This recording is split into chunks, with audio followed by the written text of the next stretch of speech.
Being intelligent is seeing too much, even what we would rather see. But what's the point of seeing the world naked if no one takes the blindfold off their eyes anymore?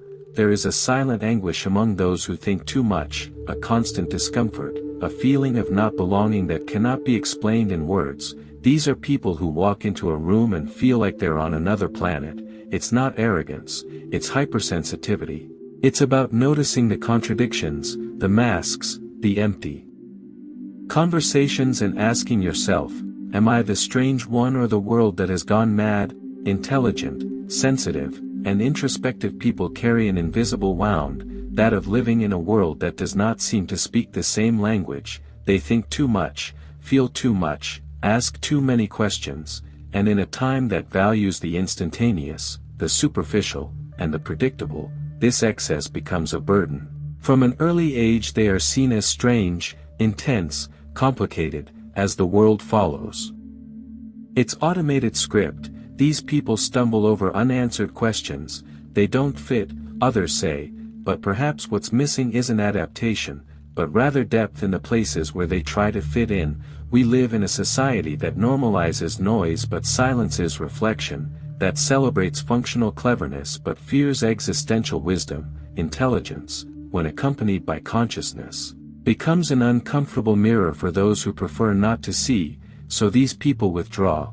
They begin to doubt themselves. They think they are defective, that something is wrong with them. But what's wrong with feeling too much in a world that feels too little? What's wrong with seeking meaning where only distraction is offered? Perhaps discomfort is not a sign of inadequacy, maybe it is, in fact, a calling. Carl Jung, the father of analytical psychology, spoke of individuation, a profound process of becoming who one is beyond social masks. For Jung, the feeling of not belonging was not a defect, but an indication that the soul is seeking something that the collective cannot offer. He said, those who look outside dream, those who look inside awaken, but awakening, contrary to what is romanticized, hurts, because looking inside is seeing what the whole world tries to hide, the raw truth of existence, the shadow of the soul, the impulses we repress to fit the mold. The intelligent person who doesn't belong is often the one who began this process unintentionally. It's not about love, but about vision, a mind that questions, that seeks meaning, that isn't satisfied with ready-made answers. But this solitary path exacts its price. It's the price of leaving Plato's cave and seeing the sunlight for the first time, blinding, disconcerting, real. While others remain fixed in the shadows, you begin to see the invisible currents, and once you see yourself, you can no longer unsee. Displacement, in this sense, is a phase of the individuation process. You begin to realize that you don't belong, not because you are inferior, but because you are in transition, from a world of masks to a world of authenticity, from a social self to an essential self, and like any journey, it's lonely, but necessary. In the digital age, non-belonging has become even deeper and more disguised. The social media society sells us an illusion of constant belonging, likes, followers, instant validation, but behind the screen, emptiness reigns, and those who feel too much perceive this abyss. Intelligent people look at this virtual theater and realize something is wrong, that there's a mass hysteria disguised as normality, that we're distracting ourselves to death, that thinking deeply has become almost an act of rebellion.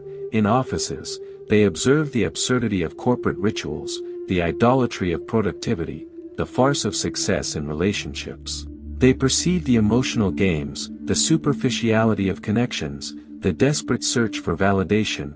In trivial conversations, they sense the absence of reality, and this isolates them. Intelligence in these times is an ethical challenge, because it requires courage to see what no one wants to see and responsibility to avoid becoming cynical in the face of pain. Therefore, the feeling of non-belonging grows. Not because intelligence is lacking in the world, but because it lacks courage to live authentically, and lucidity, when it finds no resonance, can turn into solitude. Many start to ask themselves, is it me who thinks too much or the world who thinks too little? Am I wrong for not adapting, or right for refusing to accept the unacceptable? and in this impasse arises a risk, giving up, numbing oneself, lowering one's standards to finally belong. But there is another possibility, more difficult, slower, but real, accepting not belonging as part of the journey and seeking. Not where to fit in, but where to root yourself. The truth is hard, you may never belong, at least not in the way you've learned to desire, because what you seek, that feeling of home, of being seen, understood, welcomed, isn't found in the places where everyone crowds. It's not in the brightly lit halls, in the shallow conversations, in the manufactured smiles. It's in the cracks, in the margins, in the company of the few who have also seen too much. The pain of not belonging is, deep down, mourning for a world that doesn't exist, a world where depth is welcome, where the soul is more important than the image, where truth matters more than applause. But maybe this pain isn't the end, maybe it may be the beginning of something truer. Look within, ask yourself, where in life have I forced myself to fit? How many versions of myself have I had to kill to be accepted? You don't feel like you don't belong because there's something wrong with you. You feel like you don't belong because you're trying to be whole in a world that demands halves, and this, though painful, is a sign of integrity. The anguish is real, but it's also your call to live more authentically, more deeply, more your own. So, perhaps the secret isn't finding a place where you belong, but creating that place, cultivating spaces where truth has a voice, where intelligence doesn't need to hide so as not to disturb, where sensitivity is a gift, not a burden. And that place begins within you, when you stop molding yourself to fit in, when you decide to live from your essence, even if it costs you applause, when you choose people who also feel too much, not to complete themselves, but to recognize themselves. Not belonging can be liberating if you stop trying to adapt to a world that's sick. It can be the fertile ground for a new life, more connected, more truthful, a kind of solitude that doesn't isolate, but reveals, a silence that doesn't suffocate, but listens. The journey of those who see too much is long, but it doesn't have to be lonely. There are other, awakened eyes out there. You just need to stop hiding to find them, and when that happens, you'll understand, it wasn't about fitting in, it was about blossoming in your own way, in your own time, in your own light. The tree that grows in silence doesn't belong to the noisy forest, but carries within itself the wisdom of its roots.